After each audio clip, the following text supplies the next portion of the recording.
సృష్టిలో భాగమైన ఎన్నో రహస్యాలకు కొలువు ఈ భూప్రపంచం. సైన్స్ నిరూపించిన నిజాలతో పాటు ఇప్పటికీ సైన్స్కి అందని చాలా విషయాలు ఈ భూప్రపంచంలో ఉన్నాయి. వాటి వెనక ఉన్న నిజాలను వెతికే పనిలో చాలామంది సైంటిస్టులు ప్రపంచంతో సంబంధం లేకుండా పనిచేస్తుంటారు. ఇప్పటికే ఎన్నో రహస్యాలను, రాబోయే ఉపద్రవాలను ఈ ప్రపంచానికి చెప్పిన సైంటిస్టులు ఇప్పుడు మరో విషయాన్ని బయటపెట్టారు. ఇంకొన్ని సంవత్సరాల్లో భూమి మీద సమయంలో మార్పులు రాబోతున్నాయని జర్మనీకి చెందిన మ్యూనిచ్ యూనివర్సిటీ సైంటిస్టులు చెప్తున్నారు. ఇప్పటి వరకు భూమి మీద ఒక రోజు అంటే ఉండేది 24 గంటలే. కానీ కొన్ని సంవత్సరాల్లోనే ఈ కాలంలో మార్పులు రాబోతున్నాయట. అప్పటి నుంచి రోజుకు 25 గంటలు ఉంటాయనేది ఇప్పుడు సైంటిస్టులు చెప్తున్న మాట. అయితే ఈ సమయంలో మార్పులు ఎందుకు రాబోతున్నాయి, ఎలా రాబోతున్నాయి అనే విషయాన్ని కూడా సైంటిస్టులు చాలా క్లియర్గా చెప్తున్నారు. దీనికోసం రింగ్ లేజర్ అనే ఒక మెషిన్ని తయారు చేశారు మ్యూనిచ్ సైంటిస్టులు. భూమి ఎంత వేగంతో తిరుగుతుంది అన్న విషయాన్ని ఈ మిషన్ చాలా అక్యురేట్గా రికార్డ్ చేస్తుంది.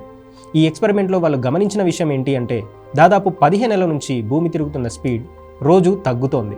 భూమి తన చుట్టూ తాను తిరుగుతూ సూర్యుడి చుట్టూ తిరుగుతుంది. ఇలా తిరిగే ప్రక్రియనే భూభ్రమణం అంటాం.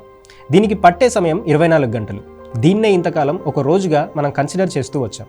కానీ ప్రపంచవ్యాప్తంగా వాతావరణంలో వస్తున్న విపరీత మార్పుల కారణంగా ఈ భూభ్రమణ వేగం తగ్గిపోతోందట. ఇలా భూమి స్పీడ్ తగ్గిన కొద్దీ భూభ్రమణానికి టైం పెరుగుతుంది. అలా పెరిగిన టైమే ఒక గంటగా ప్రతి రోజులో ఎక్స్ట్రా యాడ్ అవుతోందని చెప్తున్నారు సైంటిస్టులు. నిజానికి ఈ ప్రక్రియ ఇప్పుడు మొదలైంది కాదు, చాలా లక్షల ఏళ్ల నుంచే కంటిన్యూ అవుతోంది. సుమారు 14 లక్షల సంవత్సరాల క్రితం భూమి మీద రోజుకు 18 గంటలు మాత్రమే ఉండేవి.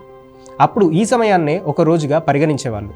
కానీ కాలం గడుస్తున్న కొద్దీ వాతావరణంలో మార్పులు వచ్చాయి. ఆ మార్పుల కారణంగా భూభ్రమణ వేగం తగ్గుతూ వచ్చింది. ఇలా తగ్గుతూ వచ్చిన కొద్దీ రోజు సమయం పెరుగుతూ వచ్చింది. అలా ఫైనల్గా ఒక రోజు అంటే 24 గంటలకు చేరింది. ఇప్పుడు కూడా మళ్ళీ అదే సైకిల్ రిపీట్ కాబోతోంది అనేది సైంటిస్టుల అంచనా. ఇప్పుడు వాతావరణంలో వస్తున్న మార్పులు కూడా అందుకు తగ్గట్టుగానే ఉన్నాయని చెప్తున్నారు. ఇదంతా చూసిన తర్వాత మీకు డౌట్ రావచ్చు, ఇలా రోజులో ఒక గంట పెరిగితే మానవాళికి లాభమా నష్టమా, అసలు ప్రపంచంలో వచ్చే మార్పులు ఏంటి అని. అంటే ప్రపంచం మునిగిపోయేంత నష్టాలు ఏం లేవు. ఒక రోజులో ఒక గంట ఎక్స్ట్రా పెరిగితే అది పగలు 30 నిమిషాలు, రాత్రి 30 నిమిషాల సమయాన్ని పెంచుతుంది. ఈ 30 నిమిషాల్లో మనుషులు వాళ్ళు చేసుకునే పనిని మరింత అక్యురేట్గా చేసుకునేందుకు వీలుంటుంది. ఎక్స్ట్రా పని చేసుకునే అవకాశం కూడా ఉంటుంది. అదే సమయంలో రాత్రి 30 నిమిషాలు ఎక్స్ట్రా రెస్ట్ కూడా దొరుకుతుంది. ఇక స్టాక్ మార్కెట్లు కూడా ఎక్కువ సమయం పనిచేస్తాయి.